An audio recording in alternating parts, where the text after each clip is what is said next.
इस तप्त आरती हाथ पर हाथ धरे बैठी ही रही थी। उसकी अप्सरी विद्या वैभव व्यर्थ होकर उसे विदुर का अंगूठा दिखा रहे थे। वह फिर उस दिन भूखी ही दफ्तर चली गई थी। जीवन में पहली बार उसे अपनी निरह व्यवस्था पर दया आ रही थी। खटाखट मशीनी गति से फाइलों को निपटाने में आज तक उसकी अपूर्व ख्याति थी, किंतु आज मेज पर फाइलों का अंबार लगा था और उसकी शक्ति ही चुक गई थी। आज तक वह अपने अनुभवी पिता की ही सीख पर चलती आई थी। बेटी, फाइलों को हमेशा घोड़े समझकर ही खटाखट दौड़ाती रहना। बहुत दिनों तक अस्तबल में बंधा घोड़ा खुलने पर कभी कभी मालिक को भी गिरा देता है, पर आज उसकी कलम अचल होकर बार बार बिदक रही थी। क्या वह स्वयं अपने इस दुर्भाग्य के लिए उत्तरदायिनी नहीं थी? अप्सरी की अकड़ में तनी वह भूल गई थी कि वह एक पत्नी भी है। एक म्यान की दो तलवारें भी आज परस्पर टकरा गई थीं। इसमें कोई संदेह नहीं कि वह एक कुशल अफसर की ख्याति का सर्वोच्च सम्मान पा चुकी थी। कैसे कैसे खूंखार नर व्याघ्र से सचिवों से उसने आज तक डटकर ही मोर्चा लिया था। विधानसभा के प्रश्न हों या शासन संबंधी कोई नया सुझाव, बिना उसकी सम्मति के आज तक उसके किसी भी सचिव ने कोई महत्वपूर्ण निर्णय नहीं लिया था। हाथ में कलम थामते ही उसका कुत्सित चेहरा एक अनोखी आभा से उद्भासित हो उठता। उलझी से उलझी फाइल के झाड़ झंगाड़ को भी वह कलम से ऐसे उखाड़कर सुलझा देती कि लगता कोई अनुभव कुशल माली जंगल वनी बंजर भूमि को खुरपी से गोड़-गाड़ सुघड़ बना गया है। वास्तव में उस नारी की सृष्टि विधाता ने दफ्तर की कुर्सी के लिए ही की थी। उसकी गोदी के लिए यदि शिशु किलकता भी तो वह किलक कभी स्वाभाविक नहीं लग सकती थी। दिन भर की थकी मादी घर लौटती तो भजन उसका हंसकर स्वागत करने द्वार पर खड़ा रहता। संध्या होते ही वह उसे बगल में बिठाकर अपनी मित्र मंडली से मिलने पहुंच जाती। वहां कभी कभी भजन के निरीह पौरुष को लेकर उसके मित्र परिहास की चुटकियां भी लेते, किंतु स्वयं आरती के शब्दों में उसका बौद्धिक पति उनके तुच्छ हास परिहास में कभी भाग नहीं ले सकता था। इसी से बेचारे के हाथ में जबरदस्ती किसी जटिल पुस्तक का गरिष्ठ चिखौना ठोस उसे अलग बिठा दिया जाता। आज अपने उसी निरीह पति की अनुशासनहीनता उसे डंक देने लगी थी। फिर उसके नाजुक चेहरे भोली हंसी से भी अधिक आकर्षक थी उसकी निस्वार्थ सेवा भावना। पूरी गृहस्थी का भार स्वेच्छा से ढोने के दास्य भाव की वह इतनी आदी हो चुकी थी कि उसके बिना उसके जीवन का एक एक पल व्यर्थ हो उठा था। एक दिन जब वह दफ्तर से लौटी तो भजन घर पर नहीं था। संकोचवश वह बहादुर से कुछ नहीं पूछ पाई, पर जब रात तक भी वह न लौटा तब वह शंकित होने लगी। बहादुर से कुछ पूछती भी कैसे? यह उसके लिए कितनी लज्जा की बात होगी कि घर की नौकर से वह यह पूछे कि साहब कहाँ गए हैं। और कोई साहब होता तो शायद पत्नी को पूछने में संकोच नहीं होता, किंतु बहादुर तो जानता था कि उसके साहब के दिनचर्या की एक एक पल घटिका भी मेम साहब के आंचल की गांठ में अब तक बंधी रही है। वह उदास बैठी चाय पी रही थी कि सिर झुकाए बहादुर स्वयं ही आकर उसके सामने खड़ा हो गया। मेम साहब, उसने कांपते कंठ से उसे संबोधित कर फिर अपना सिर झुका लिया। क्या बात है? स्वर में अभी भी अनुशासन की कड़क थी। साहब चला गया मेम साहब, अब कभी नहीं आएगा। क्या? उत्तेजित होकर आरती कुर्सी से उठ गई थी। हाँ मेम साहब, साहब को गुरुजी ने दीक्षा दे दिया है, आज हमसे बोला। बहादुर अब हम जा रहा है, कभी नहीं लौटेगा। भजन के इस दुस्साहसी पलायन ने आरती की चेतना ही हर ली थी। ना जाने कब तक वह मूर्ति सी अडिग उसी कुर्सी पर बैठी रही थी। मेम साहब, बहादुर के सहमे स्वर ने उसे एक बार फिर चौंका दिया। क्या है बहादुर? उसने अपने उद्वेलित हृदय की उमड़ती तरंगों को अपने संयत कठोर स्वर से दबा दिया। मेम साहब, घर से तार आया है, माँ बहुत बीमार है, आज की गाड़ी से ही जाना होगा। ठीक है, तुम जा सकते हो। बहादुर आश्चर्य से अपनी उस सन की मालकिन को देखता ही रह गया था। पहले क्या कभी उसने एक दिन की भी छुट्टी ऐसे दे दी थी? छुट्टी का नाम लेते ही तो वह भड़क उठती थी, किंतु आज वह बहादुर की छुट्टी के समाचार से प्रसन्न ही हुई थी। वही तो भजन के पलायन का एकमात्र साक्षी था। वह चला गया तो अपने दुर्भाग्य प्रकरण को अपने ही तक सीमित रख सकती थी। भाड़ में जाए भजन, गोबर का कीड़ा गोबर में सड़ कर मरना चाहे तो दोष उसका नहीं था। अपने एकांत को उसे अब अपनी बहुचर्चित गरिमा के साथ ही स्वीकार करना होगा। बहादुर को घर भेज वह दफ्तर चली गई। जब लौटी तब सूना घर उसे एक बार फिर काट खाने को दौड़ा। नहीं, ऐसे हथियार डालकर काम नहीं चलेगा। उसे एक और अवसर अपने उस मूर्ख आकर्मण्य पति को देना ही होगा। डूबती मूड़ी को बाल पकड़कर एक बार खींचकर देखेगी, और फिर भी यदि वह डूबना चाहे तो डूबे। सारी रात वह बेचैन करवटें बदलती रही। फिर पाँव फटने से पहले ही वह नहा धोकर तैयार हो गई। पति के निठल्ले गुरु का पता लगाने में उसे कोई कठिनाई नहीं हो सकती थी। शहर से दूर जिस अरण्य में उस रमते जोगी का आश्रम था, उसका पूरा नक्शा वह बहादुर से पूछ पाछ कर अपनी डायरी में उतार चुकी थी। पड़ोस के फ्लैटों की पूरी कतार जब गहरी नींद में डूबी थी, आरती सक्सेना अपने फ्लैट में ताला लगा कार निकालकर अकेली ही अपने मूर्ख पति को ढूंढने निकल पड़ी। किंतु दुर्भाग्य उसके साथ शायद कदम से कदम मिलाकर चल रहा था। लोहे कक्कड़ से भरे एक ट्रक की टक्कर के पश्चात उसे चालक की भद्दी गाली और उड़ती जटिल दाढ़ी की भी झलक दिखी। फिर ललाट से बहती अपनी ही रक्त धारा को देख वह चीख मारकर बेहोश हो गई थी। जब होश आया तो वह अस्पताल में थी। उसके असंख्य मित्रों की चिंता तो दृष्टि उसे सहसा फिर दुर्बल बना गई। वह जीवित रह गई, इससे बड़ा दुर्भाग्य और क्या हो सकता था। निश्चय ही उसके अंतरंग मित्र भजन को ढूंढते रहे होंगे।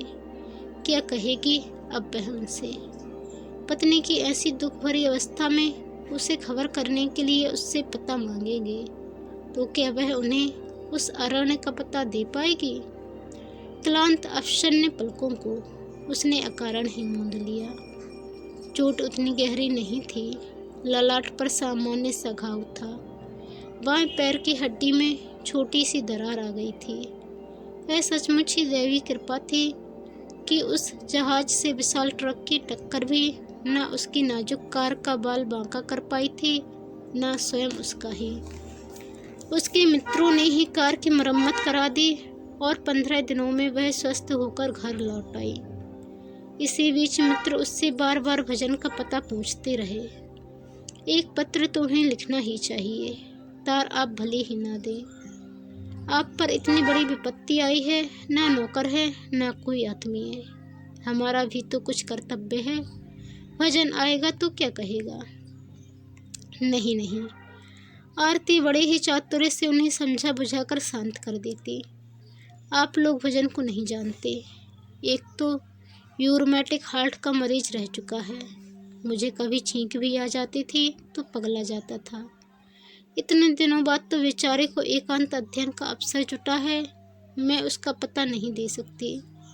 और फिर अब तो मैं एकदम ठीक हूँ। कभी कभी उसका अद्भुत अभिनय स्वयं उसे ही अभिभूत कर देता। कौन कह सकता था कि 1 महीने से उसकी एक एक निद्राहीन रात्रि शून्य वातावरण में सिसकते ही गुजर गई है।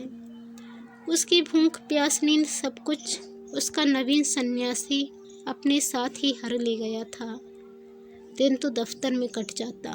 संध्या को वह द्वार बंद कर भजन के एक एक कपड़े को घंटों तक सहलाती, सूंघती सिसकती रहती।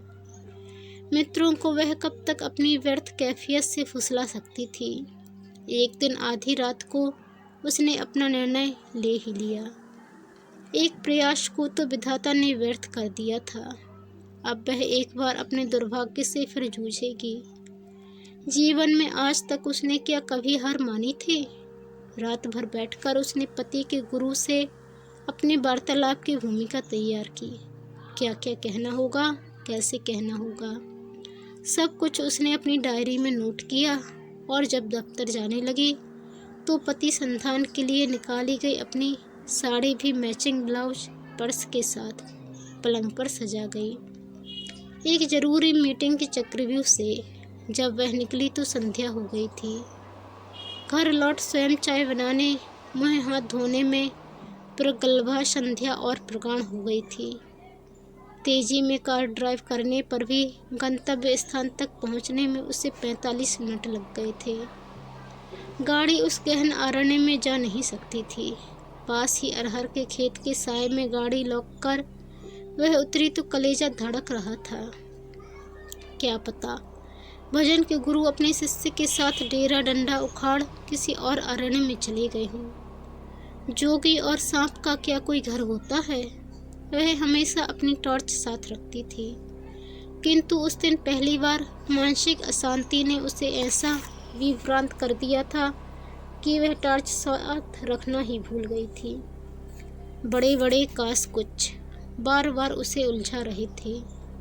उधर एक कटीली झाड़ी बोराए कुत्ते सी उसकी साड़ी की सुनहरी जरी में उलझ गई। उसे छुड़ाने लगी तो गोरखों कांटों का गुच्छा पूरी हथेली की खाल उधेड़ कर रह गया। विवशता और खींच के आंसू उसकी आंखों में झलक आए। आज भजन ऐसी मूर्खता नहीं करता और इस भंड स्वामी के चक्कर में नहीं पड़ता तो प्रदेश का वह वरिष्ठ अफसर उन अभागे जंगली कांटों में ऐसे उलझती। हाथ के कांटे निकाल वह फिर आगे बढ़ी।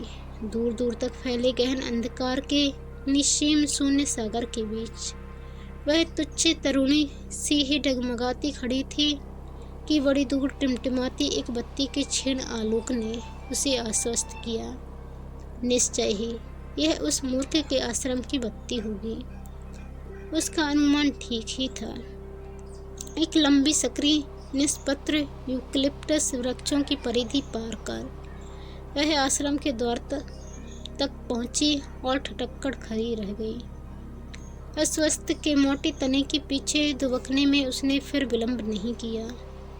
इतने दिनों बाद उस प्राण प्रिय चेहरे को अचानक देख वह क्षण भर को अपना मानसिक संतुलन ही जैसे खो बैठी थी। फूस की छाई झोपड़ी के गोबर से लिपे प्रांगण में धधकती धूनी की रक्तम लपटों में ताम्र बनी बने उस चेहरे को एकदम ही अपरिचित बना दिया था। एक ही महीने में उस सुदर्शन चेहरे की कैसी गत बन गई थी। जिन बालों को वह स्वयं शहर के सबसे महंगे सैलून में जाकर अपने निर्देशन में कटवाती छटवाती थी, उनकी रूखी लटों पर राख उड़ रही थी। शरीर पर कपड़े का चीथड़ा भी नहीं था।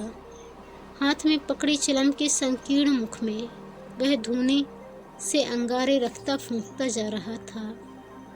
नग्न ओघड़ शरीर पर ही नहीं, सुचिक्कन कपोलों पर भी राख की मोटी तह थी। जिन रेशमी जुल्फों को विदेशों से आयात की गई क्रीम से संवारती थी, उन पर जैसे मुट्ठी भर राख अभी अभी बिखेरी गई थी। लगता था वह कच्ची मिट्टी के ढेर में किसी नादान गधे की भांति लोट पोट कर उठ बैठा है। धधकती चिलम को होठों से लगा। दम खींचते ही फिर वह बुरी तरह खांसने लगा था। देख रहा है बेटा केवलानंद, महीना भर हो गया, पर यह रहा बौड़म का बौड़म। अभी तक सप्तमी का दम लगाना भी नहीं सीख पाया। पहला कस खींचते ही ससुरा खांसते खांसते औंधी आ जाता है। लौंडिया है रे क्या? ही। कुरु की उस विभत्स अश्लील हंसी को सुनते ही आरती भय से ठंडी पड़ गई। बाप रे बाप, जैसी भयंकर हंसी थी वैसा ही भयानक चेहरा भी। नग्न दिगंबर, सारे बदन में राख का प्रलेप। ऊंची उठी उलझी जटाओं के उत्तंग उभार को फिर गुरु ने बम बम कर खोल लंबी लटों को यवनिका अपने नग्न स्कंधों पर बिखेर दी। भजन के हाथ से चिलम छीन वह फिर अपनी लाल अंगारे की सी आंखें ललाट पर चढ़ा जोर जोर से कस खींचने लगा।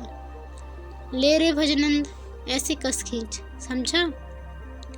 अनेक दुर्दुष्ट सचिवों से मोर्चा लेने वाली, अपनी अद्भुत प्रतिभा से पौरुष सहकर्मियों को सदैव पराजित करने वाली अपराजिता आरती गुरु की गर्जना सुन जिस पीपल के नीचे खड़ी थी उसी के निरे पत्ते से ठक ठक कांपने लगे।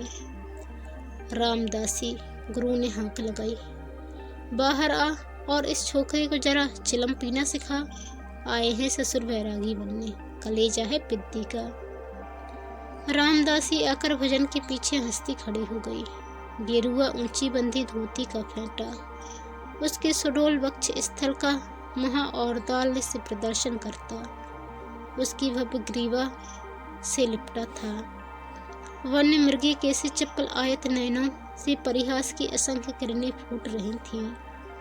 उन्नत नासिका के नीचे होठों की गड़न ही शायद ऐसी थी कि लगता था निरंतर किसी का उपहास करती, उसे आपदस्थ कर रही हो।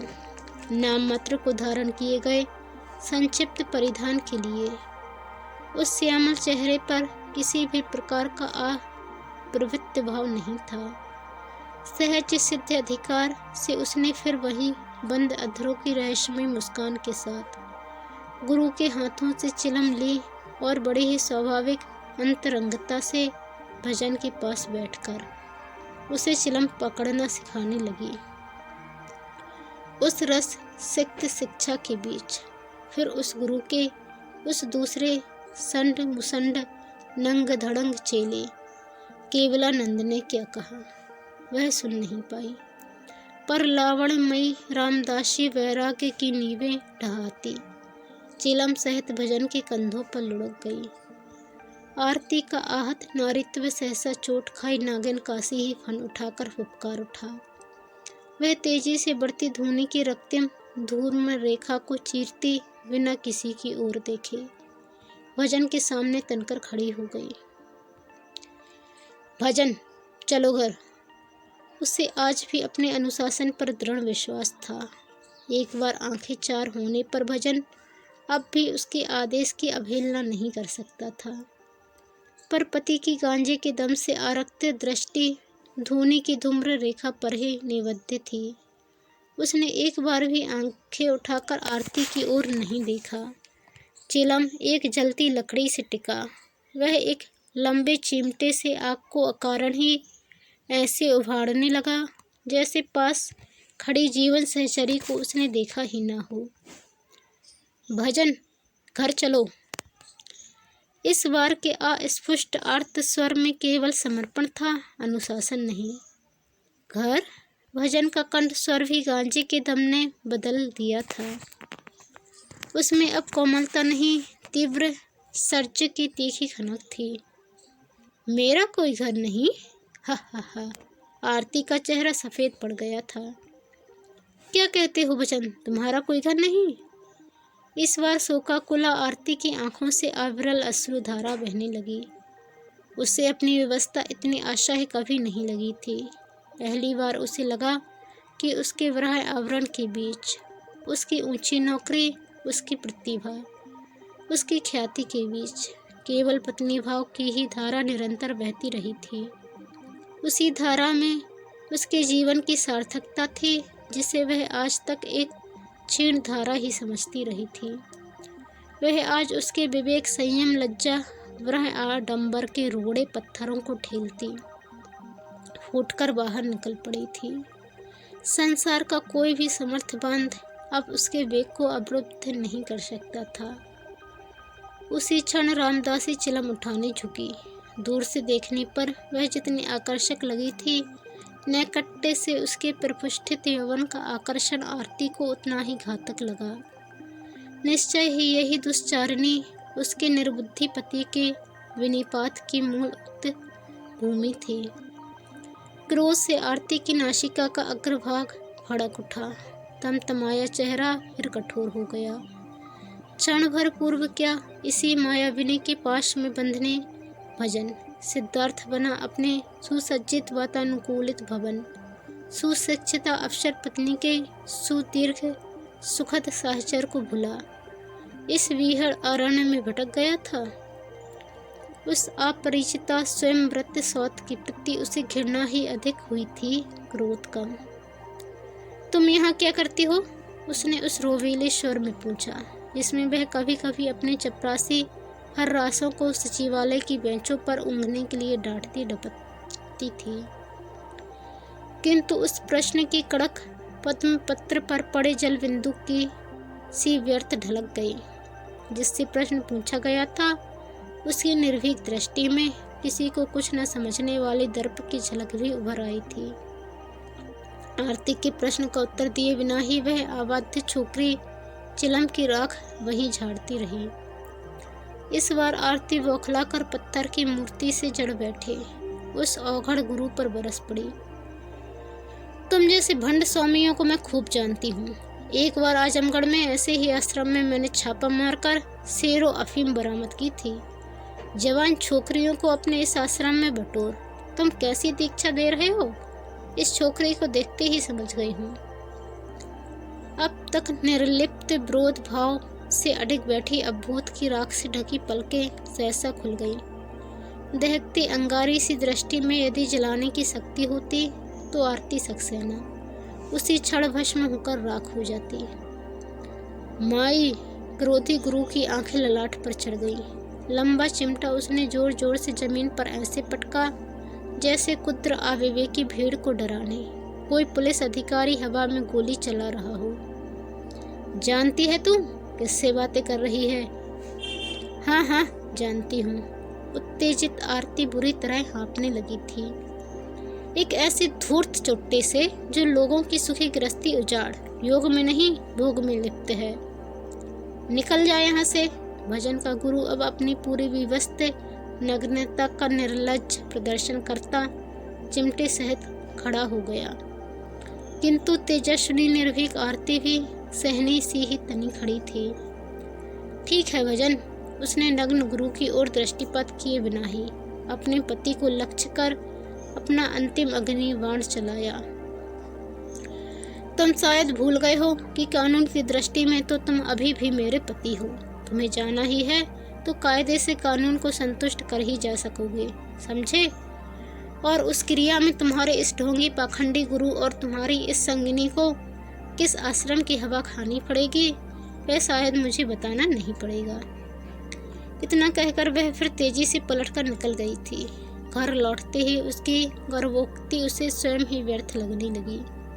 कानून की शरण में जाने का अर्थ था अपने गंदे कपड़ों की मलिन पोटली सबके सामने खोलना। काश वह माँ होती तो उसके जीवन की रिक्तता आज इतनी आशाएं नहीं होती।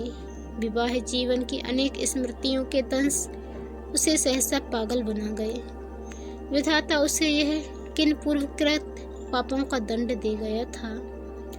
एक बात वह खूब समझ गई थी, गुरु और नवीन वैराग सहचरी की उपस्थिति में उसके भोले पति का प्रत्यावर्तन असंभव था। पर जैसे भी हो एक बार उसे एकांत में ही घेरना होगा। वह संभव था कि उसकी दी गई धमकी से त्रस्त हो गुरु महाराज रात ही रात में चेले चेलियों सहित कहीं चल दें। यही उधेड़बुन रात के 3 बजे आरती को फिर उसी अरण्य में खींच ले गई। नक्षत्र खचित व्योम के नीचे वह उसी अस्वस्थ से लिपटी व्यर्थ अभिसारिका बनी खड़ी रही। कुटिया के मुंदे द्वार जब खुले तो वह एक पल को थरथरा कर वहीं बैठ गई। ओह भजन ही था यह अलमस्त चाल, लंबे गोरे हाथ में लोटा और मुख में दतौन। वर्षों पूर्व के देहाती हनुमान की स्मृति एक बार फिर आरती को बोरा गई। जब वह नई नई ब्याह कर आई तो भजन ऐसे ही तो दिशा जंगल जाया करता था। आरती ने अपने को और भी पीछे दुबका लिया। भजन लोटा लिए उसी अलमस्त चाल से नदी की ओर बढ़ता गया। पीछे पीछे दबे पांव रखती जीवन सहचरी भी चली आ रही थी। यह उसने नहीं देखा। कार के पास पहुंचकर वह एक क्षण को ठिठक कर खड़ा रह गया। तभी आरती ने बिजली की तड़प से उसके हाथ से लोटा छीन दूर पटका और हाथ खींचकर उसे